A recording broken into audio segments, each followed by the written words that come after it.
और सेक्टर का विश्लेषण किया है अरमान ने। अरमान, बताइए कैसी रही है Q2 earning season cement sector की? देखिए, सीमेंट सेक्टर के लिए अगर मैं Q2 को अगर एक लाइन में बोलूं तो वो है मार्जिन में भारी गिरावट। जैसा कि हमने प्रीव्यूज में भी बताया था और लगातार हम उसके पहले रिजल्ट आने के पहले भी आपको बता रहे थे कि यहाँ पे मार्जिन में बड़ी गिरावट आ सकती है और वही होता हुआ दिखा है।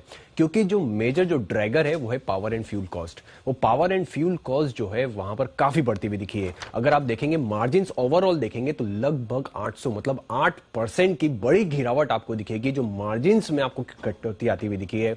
और अगर मैं पावर एंड फ्यूल कॉस्ट की बात करूं, जो हमेशा रिजल्ट में मैं बता रहा था, पावर एंड फ्यूल कॉस्ट अगर आप देखेंगे वाई आधार पर तो 40 लगभग 40% के आसपास और क्यू भी लगभग 10% के आसपास बढ़ती हुई दिखी है। अब दिक्कत यही थी कि एक तो पावर एंड फ्यूल कॉस्ट बढ़ रही है, पर अगर आप रियलाइजेशन देखेंगे तो रियलाइजेशन लगभग फ्लैटिश से दिखे, लगभग 5% ही बढ़े हैं वाई और क्यू तो अगर देखेंगे तो 2% घटते हुए दिखे हैं। अब इंटरेस्टिंग चीज ये भी है कि अगर आप देखेंगे औसतन अगर आप देखेंगे, क्योंकि जो वॉल्यूम्स में जो एडिशन हुआ है, जो नया कैपेक्स आया है, उससे जो वॉल्यूम्स में आपको बढ़ोतरी मिली है, तो वॉल्यूम्स में अगर आप ओवरऑल देखेंगे तो 9% की आपको तेजी आती हुई दिखी है। अब कुछ स्टॉक्स ऐसे हैं जिसमें फिर भी उन्होंने आउट परफॉर्म करा है। अब आउट परफॉर्म किस हिसाब से, क्योंकि मार्जिन्स का कम होना तो सबका एक्सपेक्टेड था। पर अगर आप एक स्टॉक देखेंगे जिसमें जेके लक्ष्मी सीमेंट की अगर आप बात करेंगे तो उनका कामकाजी मुनाफा जो है वो लगभग 16% गिरा है। अब गिरा तो है, 16% गिरा है, पर अगर आप ओवरऑल देखेंगे पूरा अगर स्पेस की बात करेंगे तो वहां पर तो जो गिरावट आती हुई दिखी है वो 31 से 65% की आती हुई दिखी है। तो उस हिसाब से सरप्राइज जो करा है वो जेके लक्ष्मी सीमेंट ने करा है। और अगर वॉल्यूम्स के हिसाब से अगर आप देखेंगे तो आपको कुछ स्टॉक्स ऐसे हैं जिन्होंने बढ़िया वॉल्यूम ग्रोथ दी है, जिसमें आप रेमको सीमेंट की बात कर लीजिए, श्री सीमेंट की बात कर लीजिए, दालमिया भारत की बात कर लीजिए, जहां पे इन्होंने 10% से ज्यादा का वॉल्यूम दिया है। पर अगर नेगेटिवली अगर आप देखेंगे तो आपको इंडिया सीमेंट दिखेगा जहां पर आपको 5% की गिरावट आती हुई दिखी है। तो पॉजिटिव सरप्राइज आपको जेके लक्ष्मी सीमेंट में इबिटा कामकाजी मुनाफे के तौर पर, और नेगेटिव सरप्राइज वही कामकाजी के मुनाफे के तौर पर आपको दिखेगा जेके लक्ष्मी सीमेंट पॉजिटिव सरप्राइज के ऊपर, और नेगेटिव में आपको दिखेगा India cement, ACC, Birla crop और अंबुजा की बात करेंगे। अब ये तो बात हुई कि Q2 में क्या हुआ है।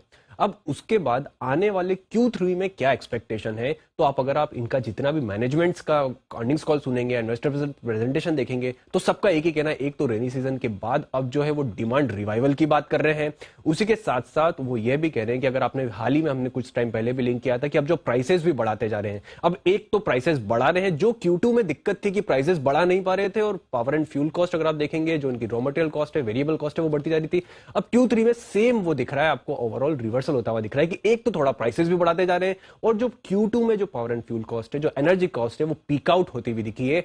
और अब सब जने जो है, सारा मैनेजमेंट जो है, हर एक मैनेजमेंट यही बोल रहा है कि हम अच्छा खासा डिमांड रिवाइवल देख रहे हैं। तो जो वर्स्ट हो सकता था वो Q2 में हो चुका है, मैनेजमेंट का कहना है। Q3 में धीरे से धीरे आपको मार्जिन में इंप्रूवमेंट होते हुए दिखेंगे, वॉल्यूम में भी बढ़ोतरी दिखेगी, और उसी के साथ साथ रियलाइजेशन भी इंप्रूव होते हुए दिखेंगे। ओके, तो ये है आपके लिए पूरा का पूरा सीमेंट का विश्लेषण। बहुत सारे टॉकिंग पॉइंट्स आ रहे हैं, डिमांड अच्छी है, वॉल्यूम ग्रोथ अच्छी है, मार्जिन पर असर पड़ा है, क्या मार्जिन सुधरेंगे, आगे की डिमांड की आउटलुक क्या है विश्लेषण, आइए इस पर करते हैं चर्चा। हमारे साथ शेर खान भाई BNP पारिबा के रोनाल्ड सियोनी जुड़ रहे हैं शो पर पूरे विश्लेषण के साथ। बहुत बहुत शुक्रिया आज हमारे साथ बात करने के लिए। मार्जिन से ही शुरुआत करते हैं क्योंकि सबसे बड़ा टॉकिंग पॉइंट यही रहा है, क्योंकि नतीजे टॉप लाइन अच्छी रही थी कंपनीज की, बट मार्जिन एबिटा पर हमने प्रेशर देखा था। क्या वो कंसर्न्स अब थोड़े कम होते हुए दिख रहे हैं, स्पेशली रिसेंटली जो फ्यूल कॉस्ट थोड़ी कम हुई है, क्या है इस समय की situation? Good morning, thank you for having me in the show. Margins की हम बात करें तो जैसे पहले भी आपके चैनल में बताया कि सीमेंट प्राइसेस थोड़े बढ़ने के 2 मंथ्स में कंपनी ट्राई कर रही है। तो हमने अक्टूबर में देखा था कि 1 to 2% प्राइस इंक्रीज हुए थे पैन इंडिया, और नवंबर में भी हमने 1 to 2% और प्राइसेस इंक्रीज हुए दिखे हैं। तो ओवरऑल अगर एवरेज Q3 की बात करेंगे तो एक सिक्वेंशली 1% जितना प्राइसेस ऊपर रहे हैं, पर इतना काफी नहीं होगा क्योंकि एक्सपेक्टेशंस था कि थोड़ा और प्राइस इंक्रीज होना चाहिए था, जो कि कंपनीज ने ट्राई किया है।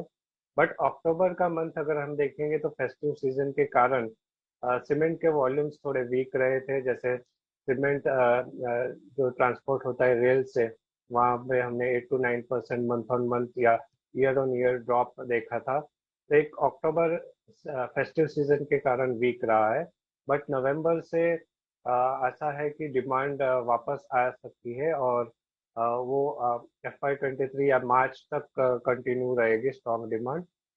तो एक तरीके से देखा जाए तो सीमेंट प्राइसेस रेजिलिएंट रहे, स्ट्रॉन्ग रहे, क्योंकि वीक अक्टूबर था और नवंबर अभी जस्ट खत्म होने वाला है, तो यहाँ से डिमांड पिकअप एक्सपेक्टेड है। और अगर आप पावर एंड फ्यूल कॉस्ट देखें तो आई थिंक सितंबर मंथ ऐसा था कि जहाँ पे हमने एकदम वीक पावर एंड फ्यूल या पेट्रोल प्राइसेस देखे थे, और वहां से अक्टूबर और नवंबर में प्राइसेस थोड़े इंच अप हुए।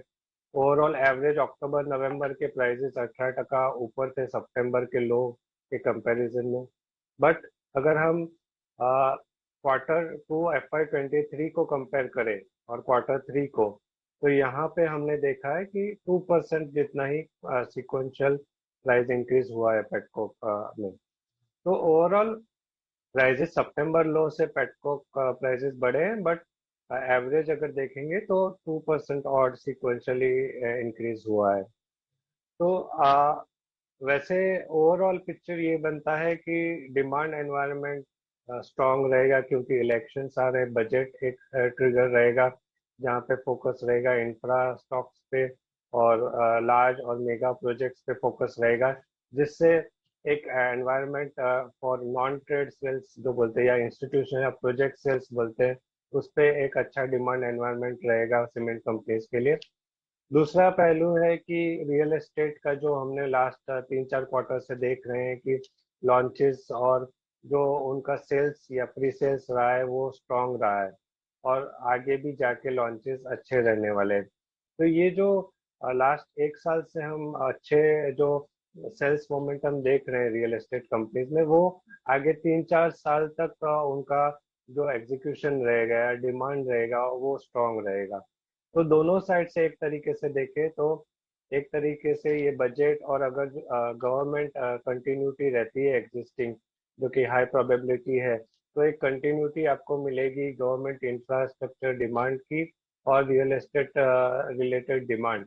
तो ओवरऑल डिमांड एनवायरनमेंट जब तक स्ट्रांग रहेगा सीमेंट सेक्टर के लिए, आई थिंक वो ऑपरेशनल प्रॉफिटेबिलिटी इम्प्रूवमेंट की तरफ बढ़ती हुई दिखाई देगी आगे जी तक। जी। तो बेसिकली डिमांड एनवायरनमेंट भी अच्छा है, प्राइसिंग आउटलुक भी सुधर रहा है और कॉस्ट भी थोड़े कंट्रोल में आ रही हैं। कौन से स्टॉक्स हैं आपके रेडार पर, कहाँ पर रखनी नजर, कोई टॉप पिक्स हैं इस सेक्टर में? हमारे प्रेफर्ड पिक्स है, अल्ट्राटेक सीमेंट है, श्री सीमेंट है, जेके लक्ष्मी सीमेंट है और दालमिया भारत है। ये 4 पे हमारा बाय रेटिंग है। ओके, तो ये है आपके लिए कुछ बेहतरीन कॉल्स, और बेसिकली जो आउटलुक है वो बढ़िया होते दिख रहा है। कोई स्पेसिफिक रीजन्स जहां पर अच्छी डिमांड आ सकती है आने वाले समय से? आई थिंक साउथ रीजन ने मतलब मिक्स्ड वॉल्यूम ग्रोथ दिखाया था, जहाँ पे रेमको ने बहुत अच्छा दिखाया था और इंडिया सीमेंट्स ने कम दिखाया था। बट साउथ में डिमांड थोड़ी सी कम रही थी। बाकी सब जगह I think demand environment strong रहा था। इवन गुजरात इलेक्शंस के बाद वेस्टर्न रीजन में भी डिमांड एनवायरनमेंट अच्छा रहेगा।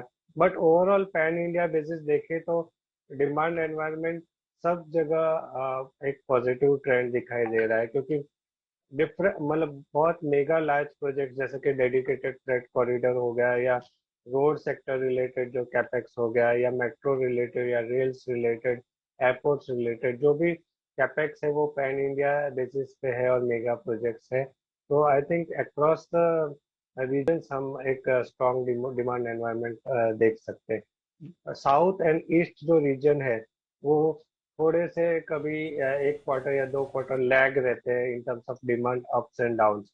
बट बाकी सब रीजन्स में डिमांड अच्छी दिखाई दे रही है। तो अच्छा समय दिख रहा है सीमेंट के लिए और डिमांड भी अच्छी दिखाई दे रही है। बहुत बहुत शुक्रिया आज रोनाल्ड हमारे साथ जुड़ने के लिए और इस सेक्टर पर अपनी राय और कॉल्स देने के लिए।